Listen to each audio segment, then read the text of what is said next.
अस्सलाम वालेकुम, welcome back to my channel. कैसे हैं आप सब? आई होप आप सब ठीक होंगे। तो जी आज मैं आप लोगों के साथ रिक्वेस्टेड वीडियो शेयर कर रही हूँ। अक्सर औकात मुझे जो है वो आप लोग रिक्वेस्ट कर रहे होते हैं कि मैं आप लोगों के साथ अपनी डेली क्लीनिंग रूटीन जो है वो शेयर करूँ। तो आज की वीडियो में मैं आप लोगों के साथ कुछ टिप्स शेयर करूँगी और इसके अलावा क्या चीज़ें मैं इस्तेमाल करती हूँ क्लीनिंग के लिए वो भी शेयर करूँगी। तो वीडियो को आपने देखना है एंड तक।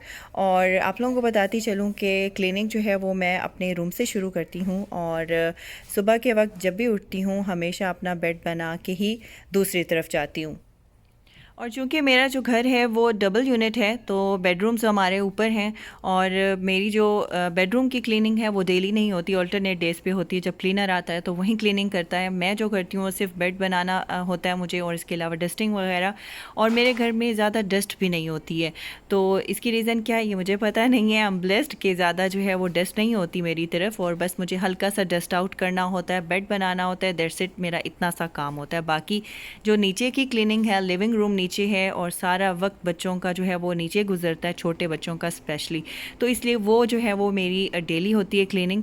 और यूँ समझ लें कि लिविंग रूम की तो हर वक्त हो रही होती है। और मेरे ख़्याल से क्लीनिंग का जो आगाज़ है वो बेडरूम से ही होना चाहिए। एक ही दफ़ा आप अपने बेडरूम को सेट करके फिर जितना मर्ज़ी टाइम हमारा जो है वो किचन में गुजर जाए, लिविंग रूम में गुजर जाए। और आई थिंक ऐसा ही होता है कि बेडरूम्स में हम लोग जाते ही सोने के लिए ज़्यादातर हमारा टाइम या तो किचन में गुजर जाता है या फिर लिविंग रूम में। तो अभी मैं आ चुकी हूँ बच्चों के रूम में। यहाँ से भी उनकी जो टेबल है वहाँ से मैं चीज़ें समेट लूँगी। वैसे मेरे बड़े बच्चे जो है वो मेस नहीं करते, अपनी चीज़ें खुद ही समेट लेते हैं। उष्ना भी जो है वो अपनी टेबल को खुद सेट कर लेती है। लेकिन फिर भी मैं जब सुबह उनका बेड बनाने के लिए जाती हूँ तो फिर उनकी टेबल वगैरह को भी डस्ट आउट कर लेती हूँ। और बेडशीट जो है वो मैं वीकली बेसिस पे चेंज करती हूँ। और लाइट कलर की अगर कोई बेडशीट बिछी हुई है तो वो मेरी जो है वो 1 वीक चल जाती है, और अगर कोई डार्क कलर की बेडशीट है तो वो मैं 2 वीक्स तक चला लेती हूँ। मेरी बेडशीट्स भी क्लीन रहती हैं क्योंकि मैंने बच्चों को हैबिट दी हुई है कि वो क्लीन होके ही अपने बेड पे सोने के लिए जाते हैं।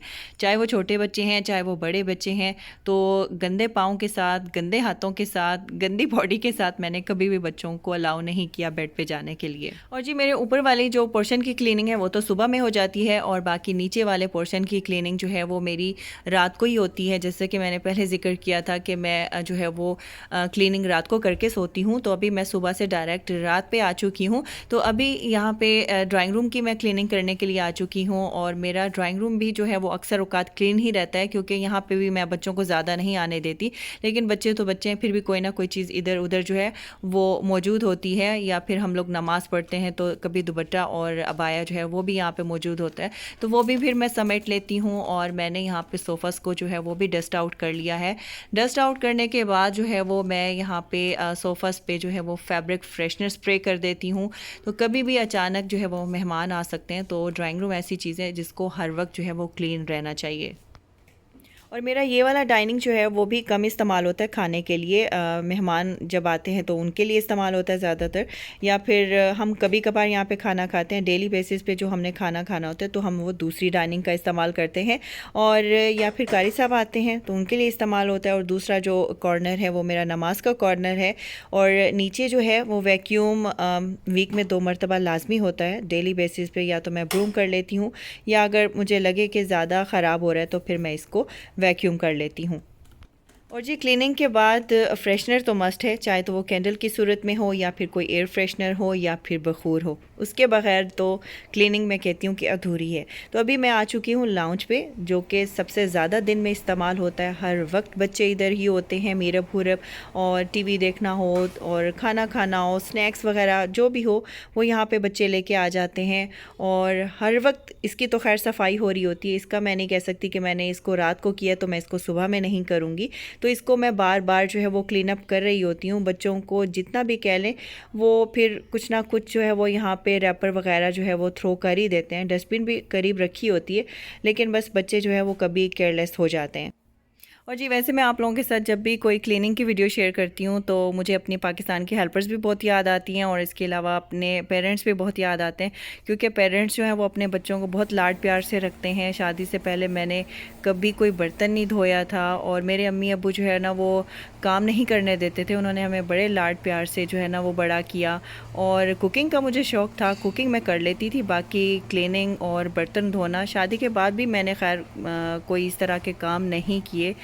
जब तक मैं सऊदी अरेबिया नहीं आई ना, यूँ समझ लें कि मैंने कोई काम को हाथ नहीं लगाया था। एक्टिव ज़रूर थी, काम सभी कर लेती थी अगर करना पड़ता होता था। ऐसा नहीं है कि अगर कोई हेल्पर नहीं है तो मैं आराम से बैठी रहूँगी, घर जैसा भी गंदा हो, किचन जैसा भी गंदा हो, ऐसा नहीं था।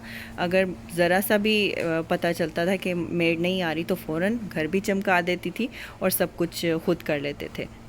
और जी सोफ़े को जो है वो मैंने क्लीनिंग स्प्रे से जो है वो क्लीन कर लिया। इस तरीके से सोफ़ा चमक भी जाता है, डिसइंफेक्ट भी हो जाता है और इसके अलावा बच्चों के अगर कोई ग्रीसी हैंड्स लग जाते हैं तो वो भी अच्छे से साफ़ हो जाता है। मैंने ऑल पर्पज़ क्लीनर का इस्तेमाल किया है। अगर आप लेदर के सोफ़े के लिए स्पेशल कोई क्लीनर जानते हैं तो कमेंट सेक्शन में मुझे ज़रूर बताइएगा। और घर अगर आपका हर वक्त साफ़ रहे तो उसके लिए सबसे बेस्ट टिप ये है कि थोड़ा सा भी अगर आपका मैस हो जाता है रूम में, सोफ़े पे, टेबल पे, आप उसी वक्त उसको क्लीन कर लें। ये नहीं कि मैं थोड़ी देर के बाद कर लूँगी, तो इस तरीके से फिर आपका ज़्यादा मैस इकट्ठा हो जाता है। अगर अचानक कोई मेहमान भी आ जाता है तो फिर आपको थोड़ी एम्बेरसमेंट होती है।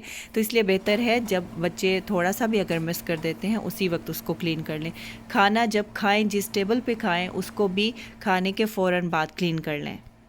और घर में एक रूम ऐसा ज़रूर होना चाहिए जो आपका हर वक्त क्लीन हो और जहाँ पे बच्चों को जाने की परमिशन ना हो, क्योंकि बच्चे तो फिर जहाँ भी जाते हैं कुछ ना कुछ करके आ जाते हैं।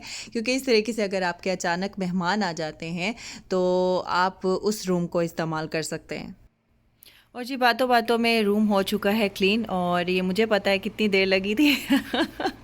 वैसे तो 1 घंटे में क्लीनिंग हो जाती है, लेकिन कैमरा सेट करते करते जो है वो डबल टाइम जो है वो लग जाता है।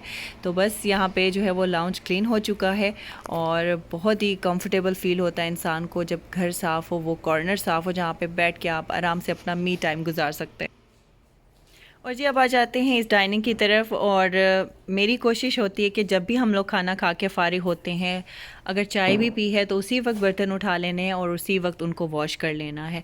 तो बस जब भी खाने से फ़ारिग होते हैं बर्तन समेट लेती हूँ और उसी वक्त उसको क्लीन कर लेती हूँ। मतलब ये टेबल भी दिन में 2 मरतबा तो लाजमी क्लीन होती है।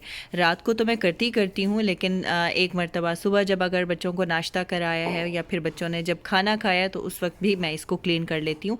अगर आपने अपने घर को हर वक्त क्लीन रखना है तो दिन में 2 मरतबा इसको क्लीन कीजिए, नहीं तो फिर रात को एक ही दफ़ा क्लीन करके आराम से सो जाइए या फिर सुबह मेड का इंतज़ार करें, वो आएगी तो क्लीन कर देगी।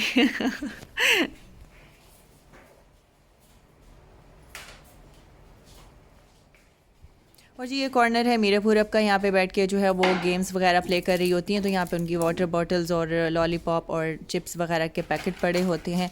तो बस यहाँ की भी क्लीनिंग जो है वो डेली होती है, बल्कि हर वक्त हो रही होती है। तो कोशिश वो ख़ुद भी कर लेती हैं कि डस्टबिन में जो है वो रैपर वगैरह थ्रो कर दें, लेकिन बस वो कभी कभार जो है वो बच्चों से गलती हो जाती है तो वो फिर माँ को ही सुधारनी पड़ती है। तो बस ये रूम भी मेरा ज़्यादा इस्तेमाल हो रहा होता है, चूँकि मीरा पूरब का रूम नीचे नहीं है तो इसीलिए वो इस रूम और लाउंज में ज़्यादातर पाई जाती हैं। तो जी बाकी पूरा घर हो चुका है क्लीन। अब आ जाते हैं किचन की तरफ। किचन के लिए भी आपको एक सबसे अच्छी टिप दूंगी कि जब भी आप अपना खाना पका के फ़ारिग हों, स्टोव को उसी वक्त क्लीन कर लें, क्योंकि ऑयल वगैरह के निशान स्टोव पे पड़ जाते हैं तो वो बाद में ज़्यादा गहरे हो जाते हैं, तो उसको निकालना बहुत मुश्किल हो जाता है। तो इसलिए बेहतर है जब भी आप खाना पकाएँ उसी वक्त जो है वो अपना स्टोव क्लीन कर लें। और स्टोव को क्लीन करने के लिए जो है वो आप विनेगर और बेकिंग सोडा का भी इस्तेमाल कर सकते हैं या फिर लेमन का भी, उससे बहुत अच्छा जो है वो क्लीन हो सकता है अगर आप ऑल पर्पस क्लीनर नहीं इस्तेमाल करना चाहते तो। और जी किचन के हवाले से एक और यूज़फुल आप लोगों को टिप देना चाहूँगी। किचन में जो कैबिनेट आपकी सबसे ज़्यादा इस्तेमाल होती है उसको भी डेली बेसिस पे क्लीन कर लिया करें, क्योंकि ये कैबिनेट्स में कभी कभार चीनी गिर जाती है, चाय की पत्ती गिर जाती है। तो आप जब भी अपना किचन काउंटर वगैरह आप क्लीन करने लगें तो कैबिनेट्स को भी सामने से जो है वो क्लीन करते जाएँ। इस तरीके से आपको मज़ीद डीप क्लीनिंग की ज़रूरत नहीं पड़ेगी, आपका टाइम भी सेफ़ हो जाएगा, आपका किचन, आपकी कैबिनेट्स आपको हर वक्त साफ़ मिलेंगी। मैं भी ऐसे करती हूँ, या तो रात को जब मैं क्लीनिंग कर रही होती हूँ किचन की तो कैबिनेट्स भी आगे से जो भी मसाले वगैरह गिरे होते हैं उनको साफ़ कर लेती हूँ। तो इस तरीके से मेरी कैबिनेट्स मुझे हर वक्त साफ़ मिलती हैं।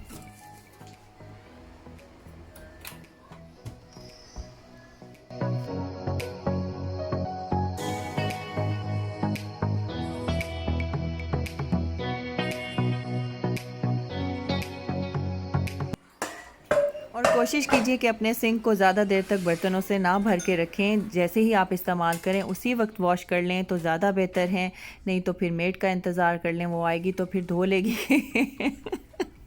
पता नहीं मैं साथ में मजाक क्यों शुरू हो गई हूँ। तो खैर ये बहुत अच्छी आदत होती है कि जैसे ही अगर आप बर्तन इस्तेमाल करते हैं उसी वक्त उसको वॉश करके फिर आप कैबिनेट्स में रखें। डिश वॉशर है तो और अच्छी बात है, हेल्पर है तो उससे भी बढ़ के और कोई चीज़ नहीं है। सबसे बड़ी ब्लेसिंग है। देती हूँ जो मैं क्लीनिंग के लिए इस्तेमाल करती हूँ, और मैं यहाँ पे जो है ग्रीस रिमूवर क्लीनर इस्तेमाल करती हूँ। इसको मैं ज़्यादातर किचन के शेल्फ्स और इसके अलावा डाइनिंग टेबल के लिए इस्तेमाल करती हूँ। डाइनिंग टेबल इससे अच्छे से क्लीन हो जाती है। और इसके अलावा एक और सरफेस क्लीनर है, ये मल्टीपर्पज़ है। वैसे तो ये भी मल्टीपर्पज़ है, ये टेबल या किचन के लिए नहीं है। आप इससे स्टोव भी क्लीन कर सकते हैं। जहाँ पर आपको ग्रीस का ज़्यादा इशू हो तो वहाँ पर आप इसका इस्तेमाल कर सकते हैं। और ये मैंने पांडा से लिया था। और इसके अलावा ये दूसरा सरफेस क्लीनर है, ये मैं इससे सोफ़ास भी क्लीन कर लेती रहती हूँ। और इसके अलावा ये है जी ग्लास क्लीनर। इससे तो मैं ज़्यादातर जो है वो मिरर वगैरह और टीवी वगैरह जो है वो क्लीन कर लेती हूँ। ये भी मैंने पांडा से लिया था। और इसके अलावा जी मैं होम फ्रेगरेंस यूज़ करती हूँ ब्यूटी सीक्रेट्स की, और 5 रियाल से भी अच्छी ये प्रोडक्ट्स मिल जाती हैं, आप वहाँ से भी बाय कर सकते हैं। अब जो फैब्रिक फ्रेशनर होते हैं वो भी मिल जाते हैं वहाँ से। और ये जो फैब्रिक फ्रेशनर है ये मैंने 5 रियाल शॉप से लिया था। और ये कारपेट के लिए और सोफ़ास के लिए, कर्टन्स के लिए, कहीं भी मतलब फैब्रिक पे आप इसका इस्तेमाल कर सकते हैं। और इन सब का ऑल्टरनेट क्या है वो भी आप लोगों को बता। और जी चूँकि मेरे पास टाइम कम होता है तो इसलिए मैं जो है वो मार्केट से ये वाली प्रोडक्ट्स बाय कर लेती हूँ। आप घर में भी ये बना सकते हैं सरफेस क्लीनर, और जिसमें शामिल है विनेगर। और इसके अलावा कोई भी डिश वॉशिंग जो है वो आप लिक्विड इस्तेमाल कर सकते हैं, लेमन और बेकिंग सोडा।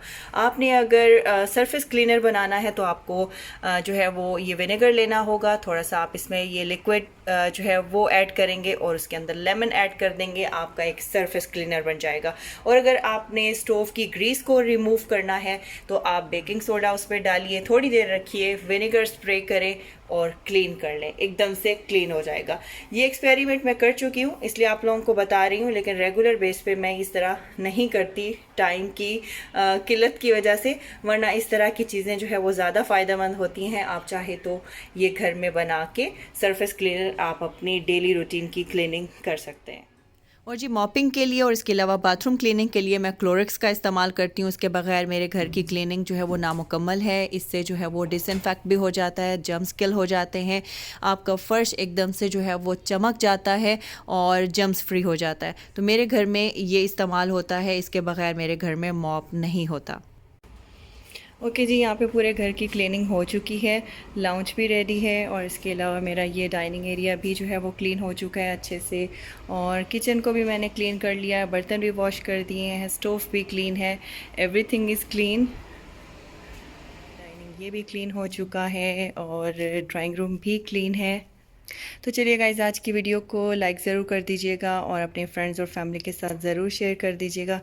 मिलती हूँ अब आपसे नेक्स्ट व्लॉग में, तब तक के लिए अल्लाह हाफिज़ एंड टेक केयर।